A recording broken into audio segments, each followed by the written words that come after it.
Welcome aboard, everybody. I am so excited about today's episode. Hello, Emily. My co-host Emily is here. Hello. As always, good to see you. And Emily, we have two very special guests today. Rock stars. You know them. You love. Oh, I see what you did there. Nope. That's. I'll take it. We'll see. I was going to say, you know them, you love them. You can't live without them. It is Alyssa Conley and Perry Ross, leaders of our worship ministry here at Hope.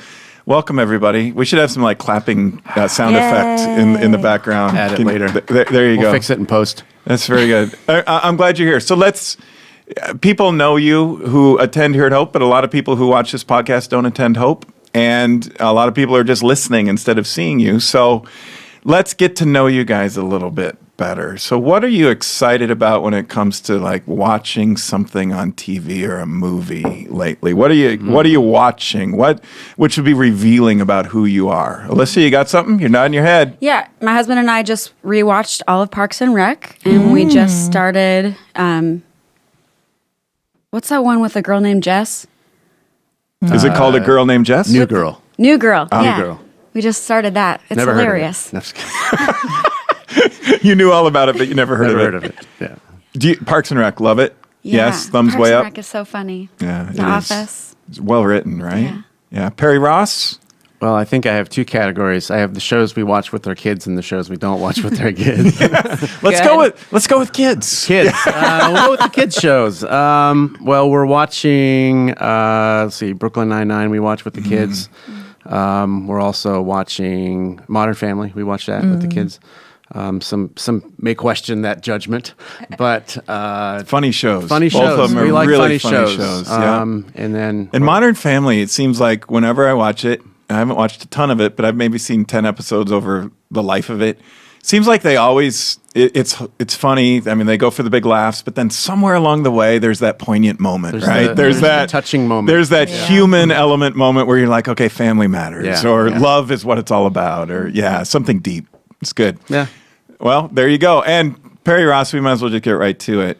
Not only do you watch TV shows and movies, but when you watch, do you do all the voices? And I've never met anybody in my life who can memorize. Am I wrong, Alyssa? No. I mean, you work side by side with this guy all the time. Mm-hmm. Have you ever seen anybody who can do the whole dialogue from a movie like he can? Nope, it's pretty funny. Never a dull moment back there. Wait a second. I think more interesting than that, I want to ask Alyssa a follow-up. It's pretty funny.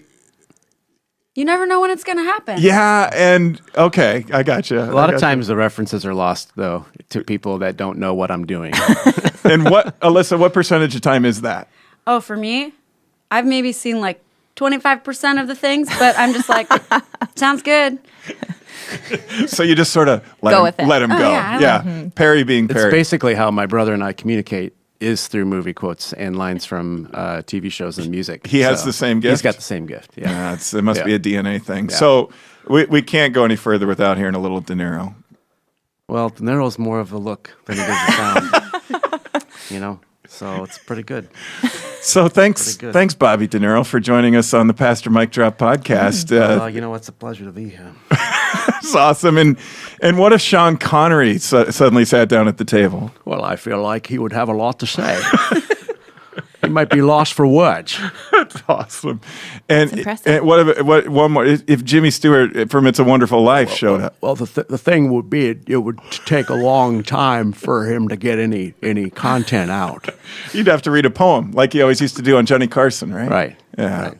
All right. Without further ado, that's enough getting to know you. Everybody now knows us. We now know. Yeah. We know. Actually, let's say just a little bit more. Alyssa, tell us about family and where are you from? Yeah, I grew up here in West Des Moines. My husband's name is Chad. We've been married for 5 years. We have a son named Jasper. Cutest and kid. He's pretty cute. Yeah. I also think he's the cutest kid. And we're going to have another cutest kid in a couple months, and we're excited. Awesome. Due date is? April 16th, just after Easter. Or before. Or we don't during. know. I really don't want to make this all about me, but you said April 16th. That's the day after my birthday. So I'm just saying, if it's the 15th. 1 day early. Michael's a really good name. That's just, Keep it in mind. throw it in there somewhere. The rest of us would really like for Alyssa to be here for Easter. Let's just say. Yeah, okay, I take it all back. Wait, yeah, hold on. As God I'll will do have my it. best with that timing. Perry, where are you from? From Des Moines, Iowa. Grew up on the east side. Went to East High School. East High. Yeah. All right. Were you Valley, Alyssa? Yep, I went to Valley. All right. And family? Family. I have 2 kids, Ace and CJ, 11 years old and 12 years old. And my wife, Carrie, and I, we've been married, I think it's 14 years. And you met here at Hope? We met here at Hope at Immersion, which is revived now, but was called Immersion back in the day. So Our young adult ministry, and it's awesome. Thursday nights at 7. Yep. All right. Let's get into it. It's time 2-minute drill. for the 2-minute drill. Are Emily? you ready? Yep. Take it away. Okay, first boy. question. What does it really take to be an effective worship leader? Who's going first? I say cuffed jeans and a stylish haircut. Oh my God. No. Good That's answer. the stereotype, That right? is Yep, the stereotype. looking for and other I answers. fit both of them right now. But I can't see the jeans, but they are cut. We'll take your word Take for the it. word for it. You want to? Yeah, Why don't you go? I'll go first. So I think for me, one of the most important things is just a heart that's open to letting the Spirit do what the Spirit's going to do when we're leading worship, and a level of preparedness for excellence because God deserves our best. So Yeah, well said. I would say that you have to love people and know that what you're doing is not for yourself; it's for others. You're helping them experience the presence of God, and knowledge of Scripture is important too. We're singing words that are written from the Bible, so being able to know what it is that we're singing with understanding, being able to communicate that to the room as well. Yeah. And it's good to know music. That's Yeah. helpful. Yeah. some musical ability is Have helpful. some musical ability at So some point. that's interesting because you both mentioned what I would call character things, right? That you have to have your heart in the right place and you have to love people. But you also both mentioned competence things too. So let me put it this way. If you had to choose, and hopefully you can get both, right? Competence and character. In fact, it's kind of important you get both. Yeah. But if you had to pick between an A+ musician and a C+ character, or an A+ character and a C+ musician, which would you go with? 2.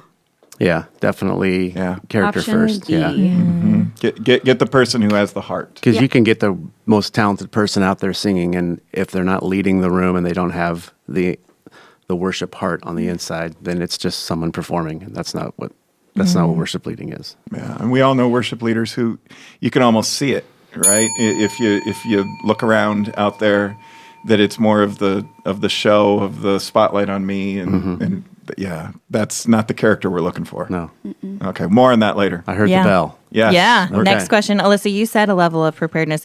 What do you guys do both practically and spiritually to prepare to lead worship? Yeah, so practical. We learn what everybody in the band is playing and singing so that we can give feedback if something goes amiss or sounds funky. That's why we rehearse before services. So practical that. Spiritually, we pray with our team before we even start rehearsing. We pray before service. We obviously pray during service with them.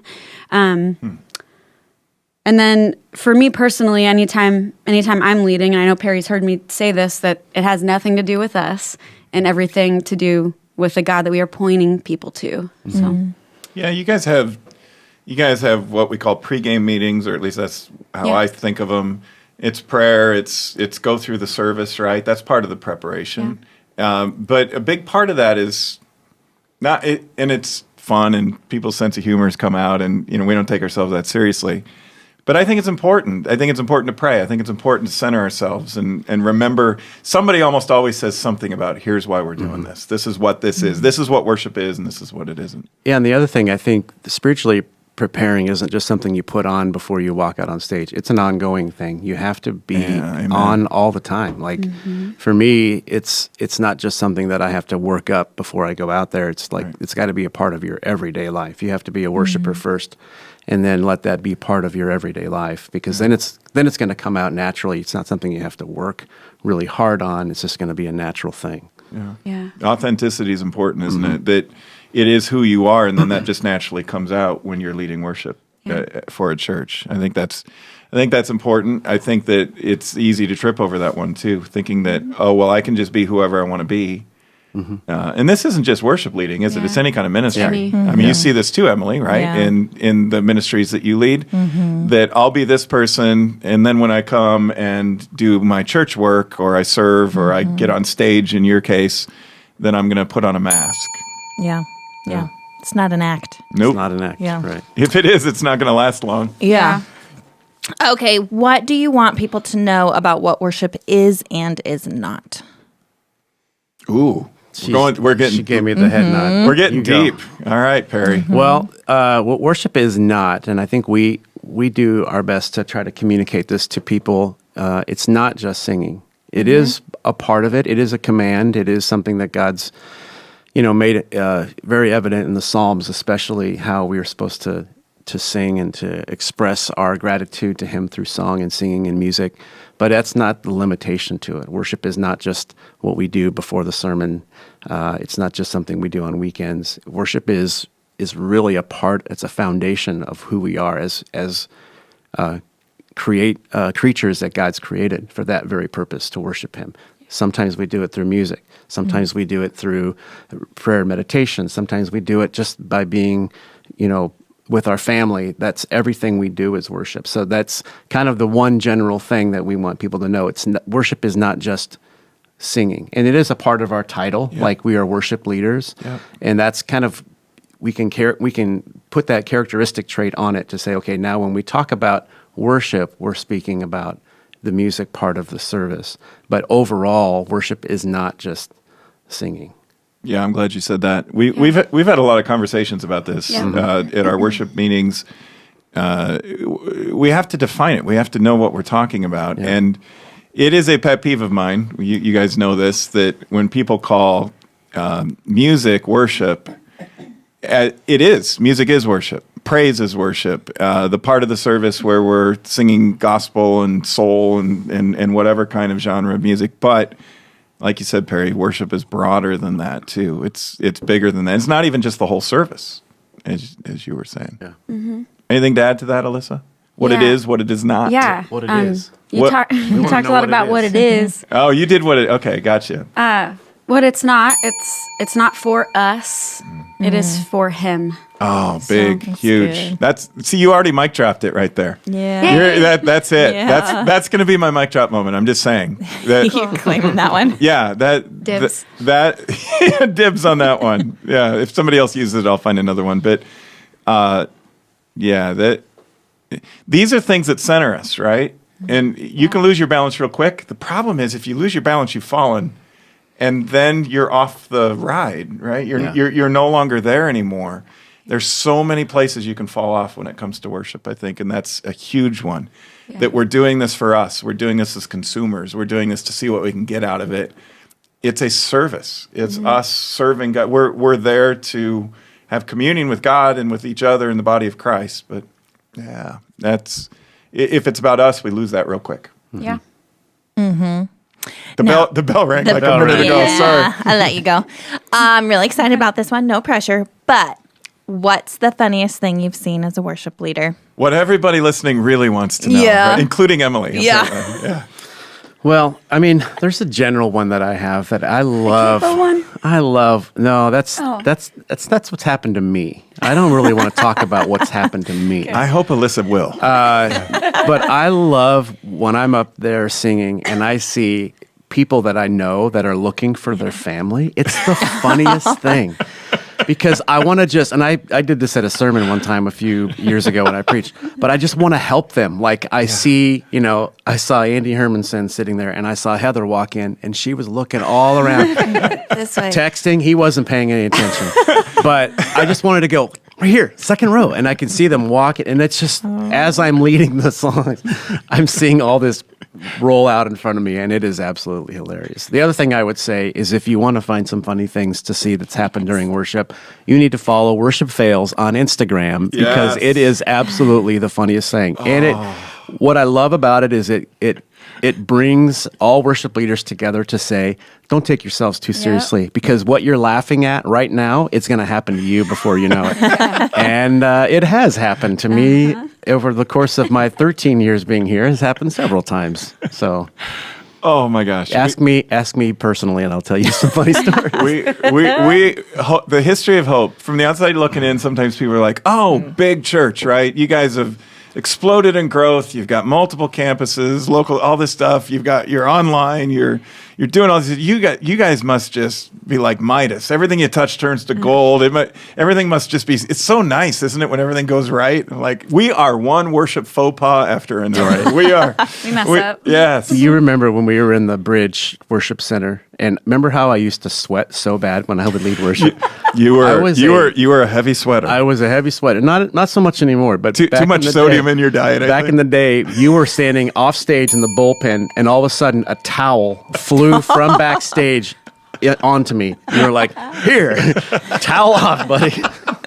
That was pretty funny. That was pretty great. I like that. I think she needs time because I took it off. Yeah, the bell rang, but let's pretend it didn't, because this is what I want to hear. It's a good one. Yeah. Well, two things. One, so Perry sees people trying to find each other, but also there are like a few people that are really safe people for us because they're on the team. So they'll be out there like arms crossed, like head nodding, or like just being weird and supportive in their own weird way. So that's always funny. And those that are that person that are listening to this are gonna know exactly who we're talking about. Keep it up. Yeah, we love you. You expect it. keep like doing it. that. It helps. And then the other funny one is when we're not all in the same key and weird stuff just happens and we're like, we're going to restart. Like 6 months ago, I think Jacob and I were co-leading and we restarted a song like 4 times. Gotta do it. Middle of service, probably 9:15. I was there that day. Yeah. I was like, we're not perfect, but God is, so we don't have to be. And it's so great. Yeah. Well, it's the guy who's there for just about every service, and so I see it all. Yeah. I love the way you guys handle that. We're fond of saying around here, we're not perfect, but we're pretty good at recoveries. You know, that we can do a do-over, and whenever we do, it's not like we want to aim for that. I mean, I know you guys aren't like, okay, well, we're going to intentionally mess this. No, it happens enough. We don't need to do it intentionally. Somebody said that to me once about one of my sermons. Like, do you on purpose make mistakes like that, and then say sorry so that you can make a point? I'm like, sure, let's go with that. Right. That's exactly but no, not at all. But you guys handle it with such grace, and that's what you have to do, which is a teaching moment, right? And when the room sees us do something like that and it messes up, there's just almost like this sigh that happens. Everyone's like, now let's do this. And it almost helps the environment. Yeah. Because who in the congregation has had a perfect week? Right. None of them. Who's had a perfect morning even, and before they get there. Yeah. I got to ask though, even though I know we're way over time on the 2-minute drill. What was the thing that Perry does that you said you were gonna? Oh, I think that's just the key thing. Oh, that was the key. Got I've it. heard Okay. so many. I started a song when I experiences was leading for immersion. I was leading a song, and I was given this great, like pre-song chat. And the Just band, felt so what I good. didn't know behind me was freaking out because I had started playing in the wrong key, and so they were trying. This was before tracks, so they were all just like, "Okay, what are we going to do?" So one of them came over and just grabbed my capo and moved it for me as I was leading. And I was like, "Oh, thanks, man. Let me just change keys real quick. Just change keys for me." So what would De Niro say in that moment? Well, better luck next time. Okay. Next question. Emily's keeping us on. Yeah, reining course. us in. What are you most excited about as you think about the future of worship? You go first. You go first this time. Okay. I love that God's not limited by our ability. So that just means there's so many options. I mean, there's so many different ways that worship can go, and there's so many different styles of music, and we know what we quote unquote like here at Hope and like what works for us. But there's so many different ways to worship via music. And with technology and audio options, it's just crazy. And God's not limited, and He's going to drive this how He's going to drive it.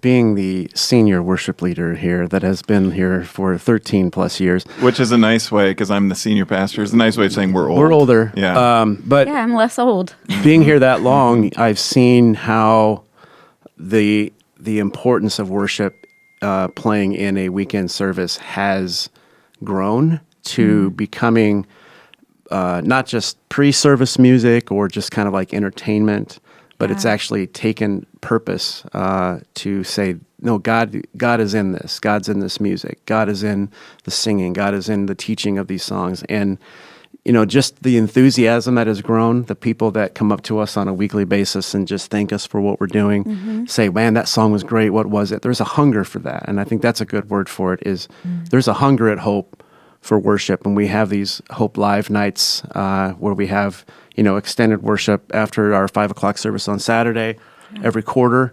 That's growing, and there's just this desire for people to experience God's presence through singing. And that's what excites me, is just this growing enthusiasm that we see. Me too. I would definitely agree with that. Anything to add, Alyssa? Probably. Hold that thought. Yeah, we'll come back to that. Just wanted to make sure we weren't cutting you off. No. Let's take it into the deeper dive then, which is the deeper dive. Here's what I'm really curious about. I'm trying to put myself in the shoes of somebody who's tuning in. All right, and maybe they are all in worshipers, right? They are can't get enough. Love everything about. And you talked about the definition of worship being broader than just what we do within the confines of the service. So they get that, but they also get that what happens in the confines of the service is holy, and it's an awesome, majestic, God-breathed experience. On the other end of the spectrum, there are people who are going to be listening and be like, yeah, worship. There was a guy in this church who walks in 25 minutes late and makes a point of telling me, he goes, I'm not here for the hootenanny. I'm not. I don't need the pep rally. So you get everything, right? You get the whole spectrum, and you get everything in between. You get people who worship can get dry for them. It can get routine. It can for leaders too, right? Yeah. I mean, you can go through seasons. Yeah. And then you've got the people who they're just on fire. You mentioned that there at the end on the last question, Perry, that it feels like around here the heat is picking up. I mean, They're hungry. Yeah, people are hungry, and I think that that's a product of how tough it is out there. And I'm especially noticing it on Saturday nights. I don't know what our first service of the weekend. It's like the people just can't wait to get there. Yeah. Not Not everybody, but enough of them, a critical mass of them, that the thing just seems to elevate, and in a way that is really exciting. It's Perry. You and I were talking the other day, and you quoted C.S. Lewis when it comes to worship. Let's go there and let's take the deeper dive in what worship is, as this brilliant Oxford scholar defines it. Yeah, and I think to start off, music in general has a way of putting words to our feelings and our emotions. Not just take worship out of the equation. You listen to any music that's on the radio, it's people expressing what they're feeling. And music does that differently than anything else does. It's a very universal thing, whether it's instrumental music even, or songs with words to them. And so there's this idea that when we sing a song, when I'm thinking about songs we sing, I'm thinking about the words that we're putting on people's lips. Like, what are we letting them declare? What truth about God are we expressing through music? And I think that is what happens through worship, is we're connecting to God with our spirit, with His Spirit, and we're singing our prayers and the things that we have in our heart, the joys, the sorrows, the affection that we have for God. And that quote from C.S. Lewis says, delight, which is a way for us to show how much we are in love or enjoy or experience God's presence. Delight is incomplete until it is expressed. And I feel like worship gives a place for that to happen. When we sing a song, there are times, I was listening to a song for the first time today, And as we're looking at kind of expanding our set list for weekends, I listened to it today, and I was overwhelmed with emotion because it was saying things that I knew that I needed to express, and he was even giving words to things I didn't even know that I needed to express. And so for me, when there's a song that we're singing that just takes the room together to a place where it's like God needs to hear this from his people, and that's powerful for us. And I would say for people who aren't into the singing part of it, you don't have to sing. Just being in the room, and that's happened. One of my most powerful moments I've ever experienced during a worship service, I wasn't even singing. I was sitting down and just listening to the room sing around me. And it was unbelievable. And it's one of those landmark moments in my life that I'll never forget. And I wasn't even singing. So I would say, and I would challenge people who aren't, I don't want to come and sing, I don't want to clap my hands. Don't. It's fine. You don't have to do that. We're not looking for any kind of outward sign to impress us that, oh, this person's worshiping and this person's not. But what you're missing is that corporate declaration of what God has done and what he's doing. And as we think about songs we want to do on the weekend, I want to say, what do we want to say to God, or what is God doing at Hope that we want to champion and say, yes, God, more of that. That's good. Delight isn't delight until it's expressed. Delight is that pretty close? Isn't complete. Isn't complete until it's expressed. Exactly. Yep. Isn't that true in life too? Oh, yeah. I mean, so worship isn't just this thing we do over on the side, like the worship service on Sunday. It's a natural outpouring of who we are and how God has wired us up. My wife's out of town. She's visiting sick family in Chicago for a couple days, and so talked to her on the phone last night. She said, well, how did the Wednesday night service go? Alyssa, you were there? I was there. It was off the charts awesome. I mean, God showed up. It was very cool. But it wasn't as good because I didn't get to share it with her. And it wasn't really there until I could tell her that. And now take that even to another level where our relationship with our Creator, with God. So worship isn't just something we do when there's time.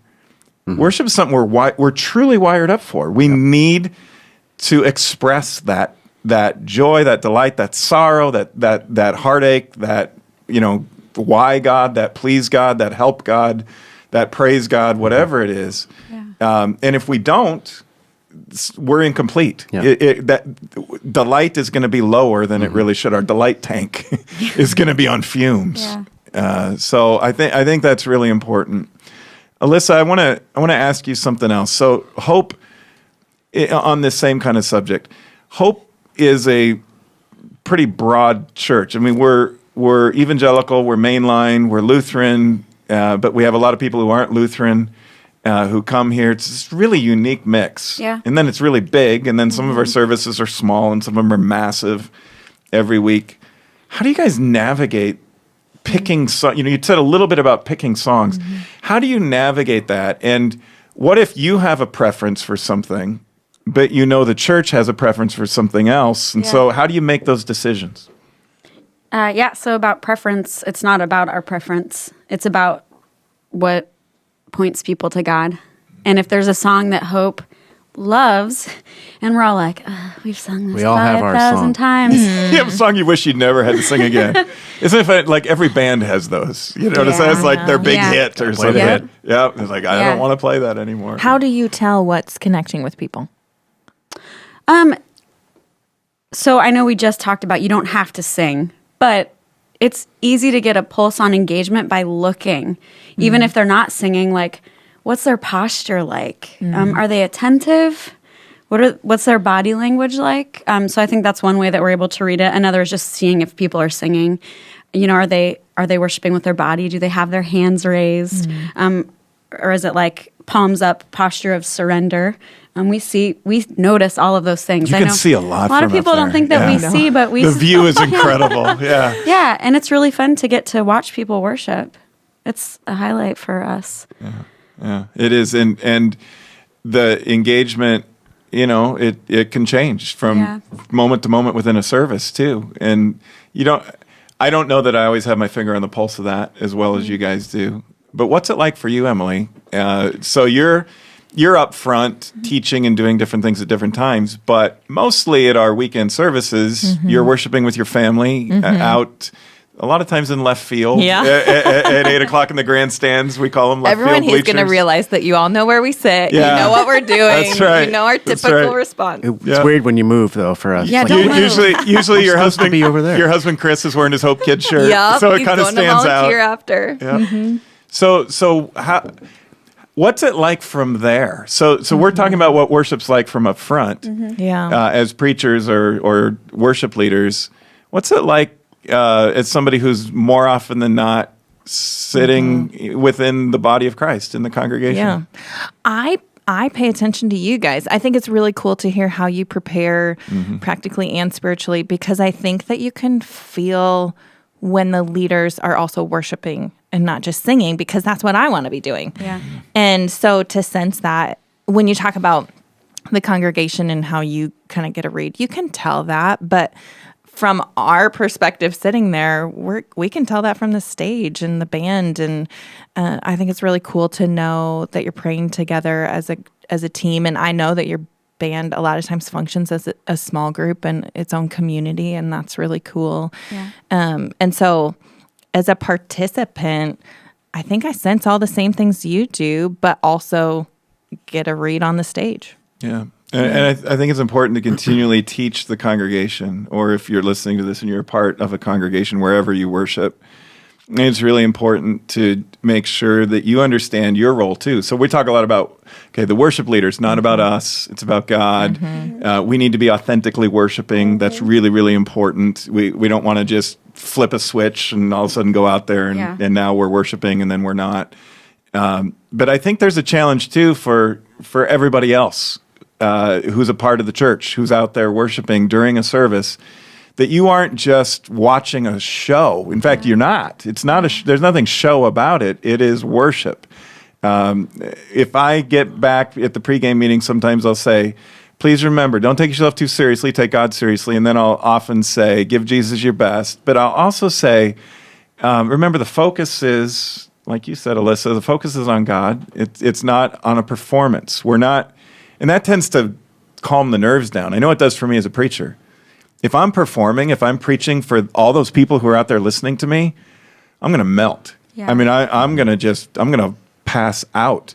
But if it's for the audience of one, if it's for God, and that's not just worship leaders and preachers. That's everybody who's there. That's the call for everybody. I heard somebody say once, it's a choir rehearsal for heaven. You know, I mean, we're kind of getting ready for what it's going to be like, the big hootenanny up in heaven. I have a follow-up question on this, and we're kind of wrapping up here for time. But if I was at a worship conference and I was given a mic for a minute, I would talk about authenticity. I would talk about, Emily, what you were just talking about. Please actually worship. Please don't put on a show. What would you say to a room full of worship leaders? What would you say? Wow. What if you had a minute?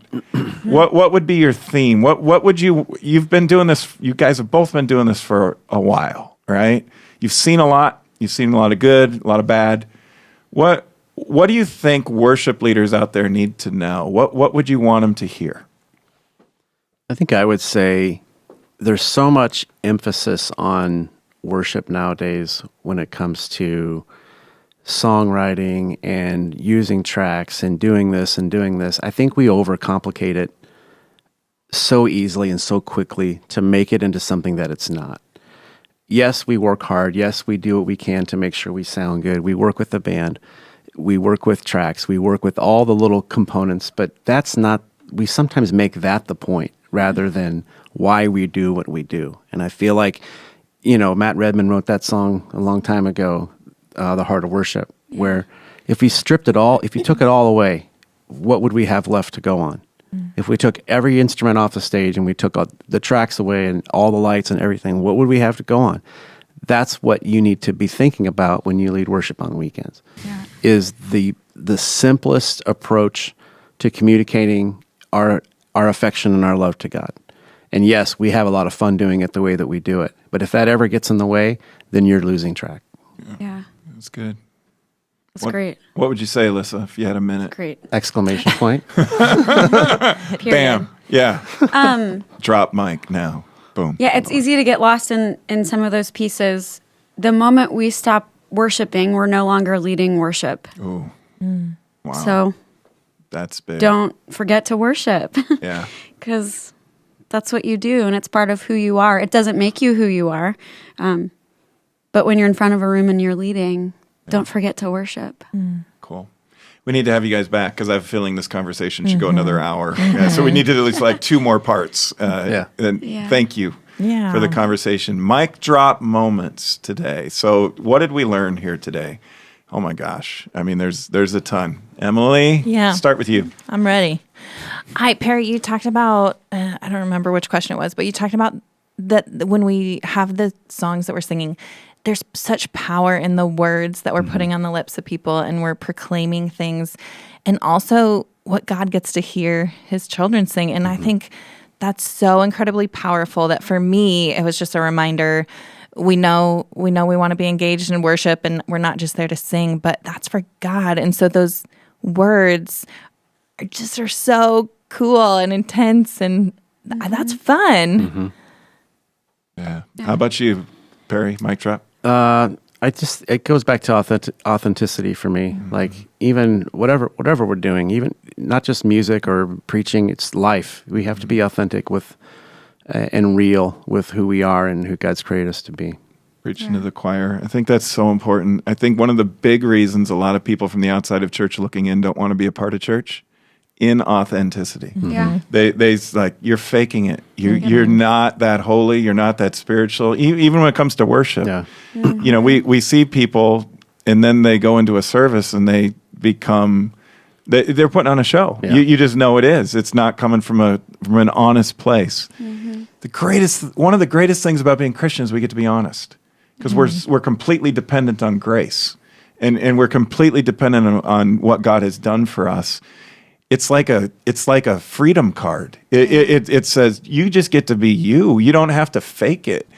And that's like you said, that's true of life, not just what happens on Sunday morning. Being the same person off stage that you are on stage. Yeah. Yes. Yeah. Sometimes people are like, oh, you must love it when you can go on vacation because you don't have to be Pastor Mike anymore. Yeah, right. I'm like, well, who am I going to be? You know, I mean, what do I have some other like person I want to be? I hope not. Right. You know, I mean, I'm already messed up enough here where I'm up in front of people. So, you know, you don't have to flip a switch. Mic drop moment for you, Alyssa?